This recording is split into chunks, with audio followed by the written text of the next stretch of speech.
Picture this. You just started a ranked game of Pocket. You're going second. Your opponent's energy type is water. Now, what is the first thing that pops into your head?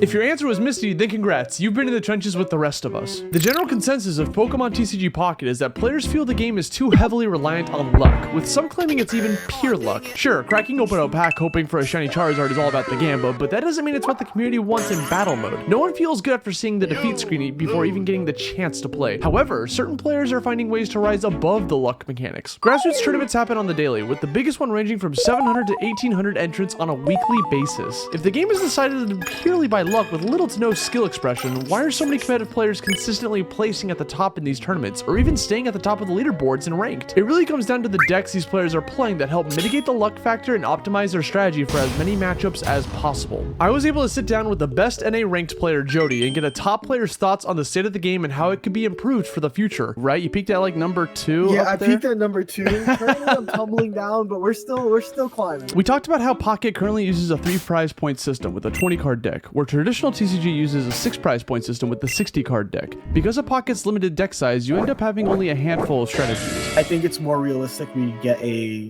deck size increase first before we get anything else.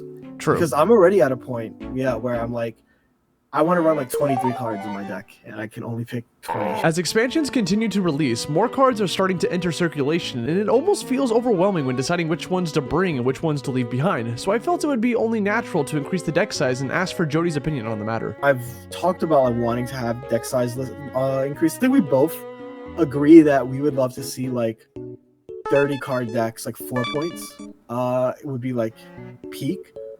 But it's hard without like a mulligan system, and you've talked about a mulligan system. How the mulligan system works in the physical card game is you draw 7 cards. If there's no basic Pokemon in your hand, you reshuffle and draw another 7. Rinse and repeat until you can play a basic in the active spot. The amount of times you mulligan is how many times your opponent can choose to draw an additional card at game start. Basic EXs are in such a dominating state that 18, 17, and 16 trainer decks are running rampant. Without a mulligan system, Pocket guarantees you a basic in your opening hand, so if the only Pokemon in your deck are Giratina and Darkrai, you are guaranteed to have your core game plan at round start every match. In contrast, decks that contain stage 1 or stage 2 can struggle to get started as they require you to find those cards manually. While Pokeball can search your deck for a basic card and put it into your hand, the only cards available to help with evolution cards are Pokemon Communication and Iono. Communication puts a Pokemon in hand back into the deck to draw a new Pokemon card at a random, but this isn't limited to stage 1 or 2 cards. Basics can be pulled as well. It helps, but it's not the most reliable support, especially when you draw the exact same card you're trying to get rid of. Iono forces a complete redraw of both your hand and your opponent's, so again, luck is playing a huge factor in hoping you draw the card you desperately need afterwards. Meanwhile, Giratina is just chilling on the opposite side, charging energy, waiting for their guaranteed chance to attack by turn 3 if they so choose, no matter what card they draw. It's just because the game doesn't have support for these stage 1s and stage 2s.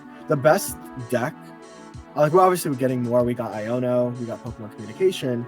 The best not stage basic EX deck is Gyarados, right? And Gyarados is a stage 1. Even then, like you feel the difference of playing a deck like Gyarados or Giratina, where you're basically guaranteed a good start, versus like having to play like Manaphy, Magikarp, and like Palkia, and then like if you do get the ideal start, you still need to draw through your deck for Gyarados. As we've seen, Gyarados has been a really strong stage 1 since Mythical Island due to its 140 damage and bulky 180 HP, going through many different partners as each expansion released. Water has incredible energy manipulation with Manaphy, Vaporeon, and Misty, as well as a party-wide heal from Irida. It makes it super difficult to deal with his rampaging Sea Demon. But that's not the only evolution deck that's thriving. Meowscarada is becoming the anti-meta deck, dealing 130 damage to all EXs as a non-EX itself, capable of one-shotting Darkrai. They use a Giant Cape or have Giratina instead. Red gives you that extra oomph to finish it. The most popular version of this deck partners Meowscarada with Magnezone. That's 2 different stage 2 cards in a game that's most unkind to helping you search for them. So why is this deck thriving so much? The answer lies in Sprigatito. Cry for Help puts a random grass card in your hand, and if the only grass cards in your deck are the Meowscarada line, you'll have your stage 2 in no time. On top of that, it acts as a great way to thin out your deck so you can find your Magnezone line. If you go Psychic with with a Sprigatito and pull the legendary 2 Pokeball 2 research start, you can draw 14 cards by the start of your second turn. Unless your opponent has a Mars or a red card ready to go, that's a huge start for you. Treating Cry for Help as a draw 2 is a great way to get both Magnezone and meowscarada ready to rock. The point I'm trying to make is that as more cards release, the more decks get fine-tuned to be as consistent and non-luck based as possible, and I believe the devs will continue to hone in on this. A card I'm extremely excited for is Ultra Ball, where you can pick any Pokemon card you want at the cost of discarding 2 cards from your hand. I would love Ultra Ball.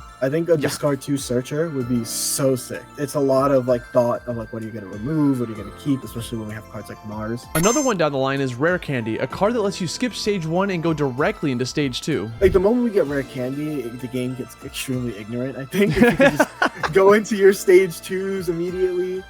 But slow it down, right? Give us stuff that supports finding our stage 1s and 2s. We don't even have a searcher for like fossils, right? People that love the Gyarados deck, we still have to hard draw fossils. Well, eventually we can get there. And I agree. They're releasing it slowly to kind of dip their toes into the competitive scene. It's why Rank took so long to come out after all. If I had a wish list for things to be implemented into Pocket in 2025, it would be 1. Introduce a mulligan system to create variety in Pokemon contained within a deck instead of just playing guaranteed basics. 2. Increase the deck limit to 30 to compensate for this and allow more support cards to be in the deck. 3. Add more support cards to help search for stage 1 and stage 2 cards like Ultra Ball to coincide with the larger deck size. Let me be clear.